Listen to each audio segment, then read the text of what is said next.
Next सुभाषितानि is यथा चित्तम तथा वाचा, यथा वाचा तथा क्रिया, चित्ते वाण्याम क्रियायाम च साधूनाम एक रूपता।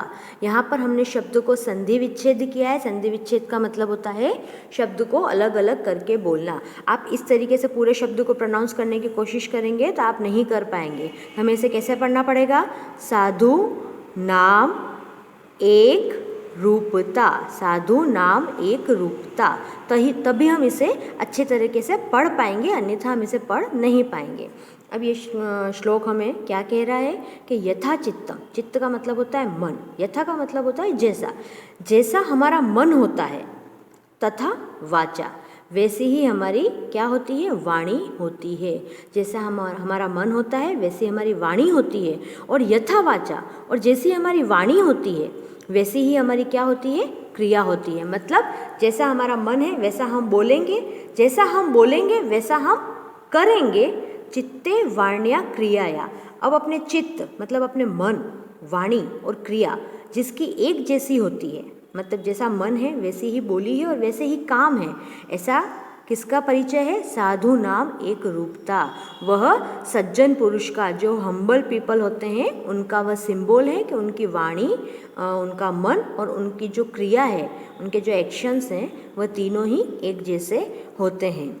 As in mind so in speech, as in speech so in deeds, deeds means आप जो काम करते हो, एक्शन, आपके जो कर्म है वह। लेकिन द जेंटल पीपल, साधु नाम किसको कहेंगे? साधु किसे कहेंगे? जेंटल पीपल को।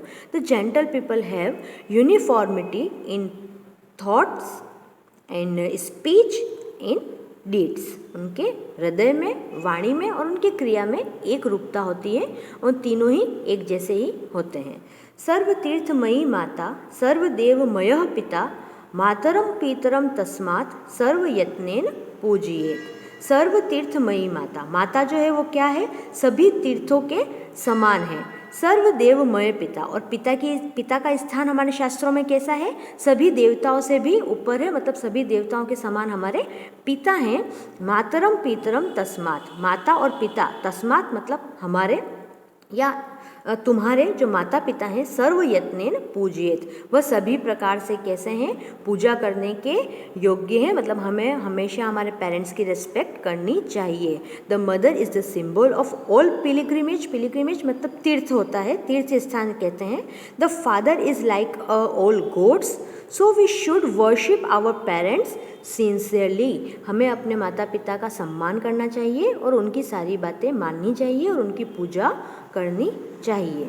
सुखार्थी त्यजेत विद्या, विद्यार्थी त्यजेत सुखा। अब यहाँ पर क्या कह रहे हैं कि सुखार्थी त्यजेत, सुख चाहने वाला, सुखार्थी किसको कहेंगे? सुख चाहने वाला। त्यजेत का मतलब होता है त्यागना, छोड़ना।